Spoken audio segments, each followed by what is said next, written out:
আসসালামু আলাইকুম। প্রিয় দর্শক, নির্বাচনে বিএনপি জিতে গেছে, এটা আপনারা সবাই জানেন। বিএনপির এই জয় জামাতও মেনে নিয়েছে, কারণ বিএনপির সঙ্গে জামাতের ভোট প্রাপ্তি অথবা আসন প্রাপ্তির পার্থক্য এত বেশি, না মেনে আসলে তেমন কিছু করার নেই। বিএনপি এককভাবে নিরঙ্কুশ সংখ্যাগরিষ্ঠতা অর্জন করেছে, মানে তারা 200-রও বেশি আসন পেয়েছে। এই 200-র বেশি আসন পাওয়ার অর্থ হলো বিএনপির হাতে এখন অগাধ ক্ষমতা। এই নিরঙ্কুশ সংখ্যাগরিষ্ঠতা পাওয়াটাকে আমি ব্যক্তিগতভাবে খুব একটা পছন্দ করি না। আমি করি না এই কারণে যে এর মাধ্যমে তারা যে কোনো কিছু করতে পারবে, সংবিধান ইচ্ছা করলে পরিবর্তন করতে পারবে। এবং এই নিরঙ্কুশ ক্ষমতা গণতন্ত্রকে কতটুকু শক্তিশালী করে সেটা নিয়ে আমার সন্দেহ আছে। নিরঙ্কুশ ক্ষমতা কোন একটা পার্টিকে অথবা পার্টির লিডারকে এক ধরনের অহংকারী করে তুলতে পারে বলে আমার মত, এটা আমি এভাবে ভাবি। এবং এই জন্য আমি বলে থাকি যে সরকার যদি খুব শক্তিশালী হয় তাহলে সেক্ষেত্রে গণতন্ত্রের দুর্বল হওয়ার একটা আশঙ্কা থাকে, আর যদি বিরোধী দল শক্তিশালী হয় তাহলে গণতন্ত্র সবল হওয়ার একটা সম্ভাবনা থাকে।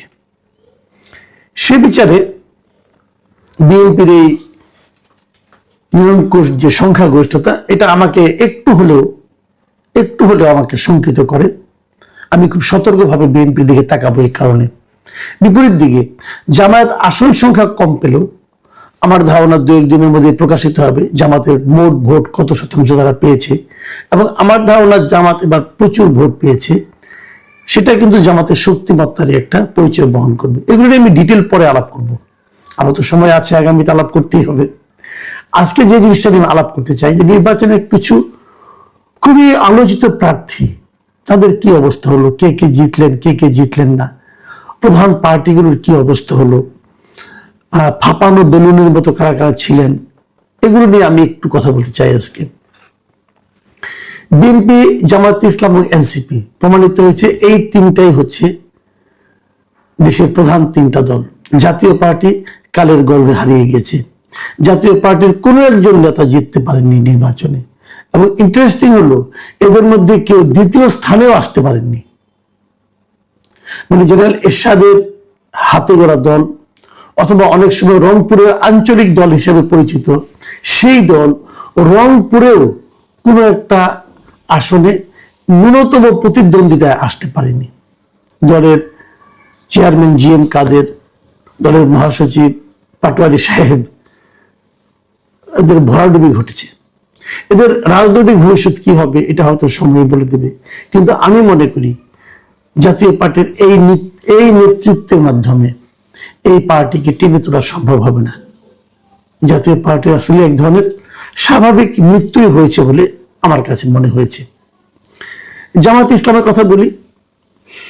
জামায়াতে ইসলাম অনেক ভালো করেছে, আগেই বলেছি, কিন্তু জামায়াতে ইসলামের খুব গুরুত্বপূর্ণ দুজন নেতা, জামায়াতে ইসলামের সেক্রেটারি জেনারেল গোলাম পারোয়ার সাহেব, উনি হেরে গেছেন ওনাদের আরেকজন কেন্দ্রীয় নেতা হামিদুর রহমান আজাদ। কিন্তু ওনাদের আমির ডক্টর শফিকুর রহমান তিনি বসে জিতেছেন। একই রকম আমি বলবো সেই বিচারে জামাতের সঙ্গে জোট করে লাভবান হয়েছে এনসিপির বেশ কয়েকজন নেতা কিন্তু এই নির্বাচনে বিজয়ী হয়েছে। আলোচিতদের মধ্যে ওনাদের যে আহ্বায়ক ছিল যে গোলাম নাহিদ ইসলাম, উনি জিতেছেন, হাসনাত আবদুল্লাহ জিতেছেন, কিন্তু আব্দুল হান্নান মাসুদ জিতেছেন, এবং ওদের যিনি মহাসচিব ছিলেন তিনিও জিতেছেন। কিন্তু ওদের আলোচিত একজন নেতা সার্জিস আলম তিনি পরাজিত হয়েছেন। জামাতে ইসলামের ক্ষেত্রে একটা বিষয় আমি খুব ইন্টারেস্টিং মনে করেছি, সেটা হলো বাগেরহাট থেকে ওনাদের একজন প্রার্থী ছিল, ওনাদের হিন্দু অধ্যুষিত এলাকায় একজন প্রার্থী ওনারা দিয়েছিলেন কৃষ্ণনন্দী কিন্তু হেরে গেছেন। এই কৃষ্ণনন্দী যে আসন থেকে নির্বাচন করেছিলেন, এই আসনটাতে ওই এলাকায় হিন্দুদের একটা সংখ্যাগরিষ্ঠতা আছে। ওখানে সাধারণত আওয়ামী লীগের আগে পাশ করতো এবং সবসময় অথবা স্বতন্ত্র পাশ করতো। এলাকায় সবসময় হিন্দুরাই পাশ করতো, কোনো হিন্দু প্রার্থী সাধারণত পাশ করতো। হয়তো সেই আসনটা পাওয়ার জন্য মরিয়া হয়ে জামাতে ইসলাম এখানে কৃষ্ণনন্দীকে নমিনেশন দিয়েছিলেন, কিন্তু কৃষ্ণনন্দী বিএনপির আমির এজাজ খানের কাছে হেরে গেছেন। এই বিষয়টা থেকে আমার কাছে একটা জিনিস মনে হয়েছে, এবং আমি আরো কয়েকটা জায়গা থেকে আমি হয়তো সুনির্দিষ্টভাবে উদাহরণ এখন দিতে চাই না, কিন্তু আমার যেটা অবজারভেশন সেটা হলো এবার হিন্দু ভোটাররা সম্পূর্ণভাবে বিএনপিকে ভোট দিয়েছে। বিএনপি যেহেতু বিশাল জয় হয়েছে, এই জয়ের পেছনে আমি যদি একটা নির্বাচনে জিততে গেলে না কিছু পকেট লাগে, ওই পকেটগুলি দিয়ে কিন্তু নির্বাচনে আলাদা একটা হিসাব আছে, এটা আমি আপনি খুব সহজে বুঝবো না, আমি নিজেও অত ভালো বুঝি না, কিন্তু আমি এটুকু জানি যে নির্বাচনে কিছু পকেট থাকে, ওই পকেট ভোটগুলো একত্রে পেতে হয়। এবার বিএনপির জন্য দুটো পকেট খুব শক্তভাবে কাজ করেছে। একটা হচ্ছে হিন্দু ভোটের পকেট, হিন্দু ভোটাররা আমার জানা মতে সবাই বিএনপিকে ভোট দিয়েছে। আর একটা হলো নারী পকেট, নারীরা বিএনপিকে ভোট দিয়েছে। নারীদের মধ্যে জামাত ইসলাম অনেক কাজ করেছে, কোনো সন্দেহ নাই। নারীদের মধ্যে জামাতের প্রতি এক ধরনের আগ্রহ ছিল, কিন্তু জামাত কিছু কিছু ক্ষেত্রে আমার ধারণা বাড়াবাড়ি করে ফেলেছিল। এই বেহেশতের টিকিট দেওয়া, মাকে সন্তানের মাথায় হাত দিয়ে প্রতিজ্ঞা করানো, অথবা হিজাব নিয়ে আলোচনা। সর্বশেষ সাতক্ষীরার এক নেতা উনি বলে বসলেন যে মাহারাম ছাড়া নারীরা কাজেও যেতে পারবে না, এটা একদম ড্যামেজিং হয়ে গেছে আমি মনে করি সারা দেশে। শফিকুর রহমান সাহেবের নারীর কর্মঘণ্টাকে কমিয়ে আনার কথা বলা, এগুলো নারীদেরকে আসলে আর আগ্রহী করে তুলেনি জামাতের প্রতি। মেয়েদের বিভিন্ন বিশ্ববিদ্যালয়ে মেয়েদের হলে শিবিরের যে জয় ছিল, সেই জয়ের ফর্মুলা কিন্তু এখানে আর খাটেনি। এবং হিন্দু ভোটাররা বরাবরই সাধারণত মনে করা হয় তারা আওয়ামী লীগকে ভোট দেয়, কিন্তু এবার যেহেতু আওয়ামী লীগ রাজনীতিতে নেই, এ কারণে কিনা জানি না, তবে আমার ধারণা তারা তাদের দল পরিবর্তন করেছে। আগামীতে আওয়ামী লীগ আসলেও ক্ষমতায়, আওয়ামী লীগ যখন রাজনীতিতেও আসে, ক্ষমতা আসা দূরে থাক, আমার ধারণা হিন্দু ভোট যে এই যে বিএনপিতে এলো, এটা খুব শিগগিরই আবার এখান থেকে শিফট হবে, এরকমটা আমি আসলে মনে করি না। মুক্তিযুদ্ধ ইস্যু নিয়ে বলি, জামাতের পরাজয়ের পেছনে কিন্তু এই মুক্তিযুদ্ধ ইস্যুটা একটা বড় ঘটনা। মুক্তিযুদ্ধ ইস্যু নিয়ে কিন্তু নানা ধরনের ঘটনা ঘটেছে, এবং এই ঘটনাগুলো আমি মনে করি এবারে নির্বাচনে সবচেয়ে আলোচিত যে দুটো বিজয় ছিল আমার বিবেচনায় এই দুজনই ছিল। একটা হলো ব্রাহ্মণবাড়িয়া স্বতন্ত্র প্রার্থী ছিলেন রুমিন ফারহানা, বিএনপি থেকে বহিষ্কৃত। আরেকজন অ্যাডভোকেট ফজলুর রহমান, সাবেক ছাত্রনেতা, এবং মুক্তিযুদ্ধ নিয়ে ওনার যে দৃঢ় অবস্থান ছিল পুরোটা সময়, এই দুটো কিন্তু খুবই আলোচিত ছিল আমার ধারণা। রুমিন ফারহানা ব্রাহ্মণবাড়িয়ার প্রার্থী ছিলেন, কিন্তু সেখানে উনি সারা সময় বিগত বছরগুলোতে আমরা দেখেছি উনি বিএনপির হয়ে রাজনীতি করেছেন, বিএনপির হয়ে কথা বলেছেন, টকশোতে ছিলেন, এবং সংসদে উনি বিএনপির মনোনীত প্রার্থী হিসাবে বেশ আলোড়ন তুলেছেন। সেই রুমিন ফারহানাকে কিন্তু এবার বিএনপি মনোনয়ন দেয়নি, না দিয়ে সেখানে তাদের জোটের একজন প্রার্থীকে দিয়েছিল, জুনায়েদ হাবিবকে। রুমিন ফারহানা স্বতন্ত্রভাবে নির্বাচন করেছেন, এবং স্বতন্ত্রভাবে নির্বাচন করেও উনি এখানে বিশাল ব্যবধানে, প্রায় 38,000 ভোটের ব্যবধানে উনি বিজয়ী হয়েছেন। বাংলাদেশে মানে স্বতন্ত্র হিসাবে কোন নারীর এই নির্বাচনে এটি একমাত্র বিজয়। আর বিপরীত দিকে দেখেন, শেখ হাসিনার পতনের পর মুক্তিযুদ্ধ ইস্যুতে যে রাজনীতিবিদ শক্ত হয়ে দাঁড়িয়েছিলেন তিনি হচ্ছেন অ্যাডভোকেট ফজলুর রহমান, একসময়কার বিশাল ছাত্র নেতা। উনি বিএনপির নেতা ছিলেন, এবং ওনার মুক্তিযুদ্ধের বিষয়ক মুক্তিযুদ্ধের ব্যাপারে ওনার যে অটল অবস্থান, এই অবস্থানের পক্ষে থাকতে যে উনি অনেক সময় রাজাকার এবং আলবদর রাজাকার জামায়াতদের নিয়ে নানা ধরনের কথাবার্তা বলেছেন, শব্দ উচ্চারণ করেছেন, যা মাঝে মাঝে বিতর্কও তৈরি করেছিল, এবং এই বিতর্কের কারণে এক পর্যায়ে দল তার পদ স্থগিত করেছিল। কিন্তু তাকে গ্রেপ্তারের দাবিতে সেগুনবাগিচা তার বাড়ির সামনে অশ্লীল সব স্লোগান দিয়েছিল কিছু তরুণ তরুণী। এরকম বেকায়দা অবস্থা থাকার পরও উনি ওনার এলাকায় প্রায় 72,000 ভোটের ব্যবধানে জামায়াত প্রার্থীকে হারিয়ে নির্বাচিত হয়েছেন। আমি মনে করি এই দুটো বিজয় এই নির্বাচনে অত্যন্ত বড় ঘটনা। কিছু প্রার্থীর পরাজয় আমাকে একটু হতাশ করেছে, এটা স্বাভাবিক ছিল পরাজয়গুলো, তবু এই লোকগুলিকে আমি সংসদে দেখতে চেয়েছিলাম।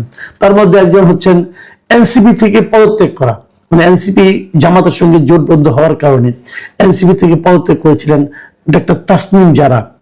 তার প্রচারণা স্টাইল, তার কথাবার্তা এবং তার নির্বাচনী অবস্থানে স্থির হয়ে থাকতে পারাটা আমাকে মুগ্ধ করেছিল। আমি ভাবিনি, কারণ ওখানে আবার বিএনপি যিনি প্রার্থী ছিলেন হাবিবুর রশিদ, উনিও এলাকায় খুবই জনপ্রিয়, কাজে আমি এমনটি কখনো ভাবিনি যে তাসনিম জারা জিতে যাবেন। কিন্তু উনি তেমন একটা প্রতিদ্বন্দ্বিতা করতে পারেননি, এটা আমাকে একটু হতাশ করেছে। তবে আমার মনে হয় তাসনিম জারা ভবিষ্যতে যদি রাজনীতিতে থাকেন উনি ভালো করবেন, আমার ধারণা। আরেকজন প্রার্থী উনি হেরে গেছেন, কিন্তু উনিও আলোচনায় ছিলেন, তিনি হলেন মিস্টার পাটোয়ারি। ঢাকা ৮ আসনে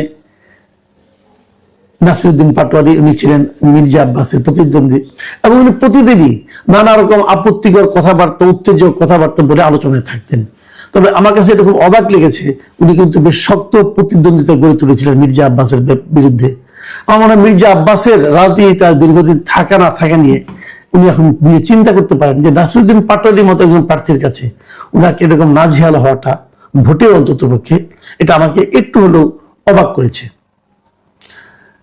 খেলাফত মজলিসের নেতা, বহুল আলোচিত বাংলাদেশ খেলাফত মজলিসের নেতা মামুনুল হক, তিনি হেরে গেছেন। তিনি হেরে গেছেন ববি হাজ্জাজের কাছে মোহাম্মদপুর এলাকায়। ববি হাজ্জাজ কিন্তু মোহাম্মদপুর এলাকার লোক নন, উনি এখানে থাকতেন কিনা আমি জানি না, আমার ধারণা উনি গুলশান এলাকায় থাকেন। কিন্তু উনি এখানে তরুণদের মধ্যে এতটাই জনপ্রিয় হয়ে উঠেছিলেন যে উনি মামুনুল হককে হারাতে পেরেছেন। আমার কাছে আরেকটা খুব মজা লেগেছে, সেটা আমি বলি। গণ অধিকার পরিষদের নুরুল হক নূর, উনি ট্রাক প্রতীক নিয়ে নির্বাচন করেছেন। ওনার বিরুদ্ধে বিএনপির একজন বিদ্রোহী শক্ত ক্যান্ডিডেট ছিল, তারপর উনি জিতেছেন। আরেকজন এই গণ অধিকার পরিষদের সাধারণ সম্পাদক রাশেদ খান, উনি ঝিনাইদহ নির্বাচন করেছেন এবং উনি ধানের শীষ পাওয়ার জন্য গণ অধিকার পরিষদ থেকে পদত্যাগ করেছেন। তারপরেও সেখানে নির্বাচন করতে যে উনি জেতার জোটে থাক উনি ৩য় স্থান অধিকার করেছেন। বিএনপি জোটের আরেকটা আলোচিত প্রার্থী জুনায়েদ সাকি, উনি কিন্তু দল ত্যাগ করেনি, উনি ওনার পার্টিতে ছিল। উনি ওনার মাথাল মার্কা নিয়ে ব্রাহ্মণবাড়িয়া ৬ আসন থেকে কিন্তু ঠিকই জিতে এসেছেন। আরেকটা ইন্টারেস্টিং ফিচার হলো যে এবি পার্টির দুজন আলোচিত লোক, তারা মোটামুটি আলোচনার টেবিলে ঝড় তুলতেন, টকশোতে খুব আলোচিত ছিলেন। ওনাদের সাধারণ সম্পাদক যিনি, উনি তো নানা রকম কথাবার্তা বলে আপনার সেনানিবাস উড়িয়ে দিবেন, ঘুরিয়ে দিবেন, এগুলি বলে বেশ আলোচনা ছিলেন। ব্যারিস্টার ফুয়াদ, এই ব্যারিস্টার ফুয়াদ বরিশাল এলাকায় নির্বাচন করে হেরে গেছেন, এবং আমাদের সভাপতি মুজিবুর রহমান মঞ্জু, যিনি একসময় ছাত্র শিবিরের সভাপতি ছিলেন, তিনিও কিন্তু শিবির জোটের প্রার্থী হওয়া সত্ত্বেও ফেনী এলাকায় তেমন কোনো আলোচনায় আসতে পারেননি, হেরে গেছেন। আমি আলোচিত কয়েকটা ঘটনা বললাম। এখন হানা ভোট নিয়ে একটা মাত্র প্রশ্ন, হানা ভোট নিয়ে আমি পরে ডিটেলে আলোচনা করব। আমি নিজে হানা ভোটের আসলে বিরোধী ছিলাম, আমার কাছে মনে হয়েছিল এই গণভোটটা আমাদের উপর চাপিয়ে দেওয়া হয়েছে। এই বিষয়ে একটা মাত্র প্রসঙ্গ বলে আমি আজকে আলোচনা শেষ করব। সেই প্রসঙ্গটা হলো, গণভোটে হা জিতেছে। হা যে জিতবে এটা সবাই জানতো, হা জিতবে। হা কত ভোট পেয়েছে? গণভোটে ভোট পড়েছে 60.26%। আর এখানে হা ভোট পড়েছে, আমি এই সংখ্যার দিকে ধরি, 4,80,74,429টি এরা হা ভোট দিয়েছে। আর না ভোট দিয়েছে 2,25,65,627টি। একদম কম নয় কিন্তু। এই যে হা ভোট হলো, না ভোট হলো, প্রত্যেকটা রাজনৈতিক দল, বিএনপি, জামাতে ইসলাম, এনসিপি, এবি পার্টি, যতগুলি পার্টি আছে এই নির্বাচনে অংশ নিয়েছে, সবগুলি পার্টি কিন্তু হা ভোট দেওয়ার জন্য জনগণের কাছে আহ্বান জানিয়েছে। তাহলে এত আহ্বানের পরও 2,25,65,627টি না ভোট পড়লো কেন? এটার হিসাবটা কি? সবগুলি তো হা ভোট পড়ার কথা ছিল, সবাই তো হা ভোট দিতে বলেছিল। তাহলে এই ভোটগুলি কি এই দলগুলির ভোট নয়? এই ভোটগুলি কি অন্য কোনো দলের ভোট, যে তারা বাধ্য হয়ে এই দলগুলিকে ভোট দিয়েছে নাকি?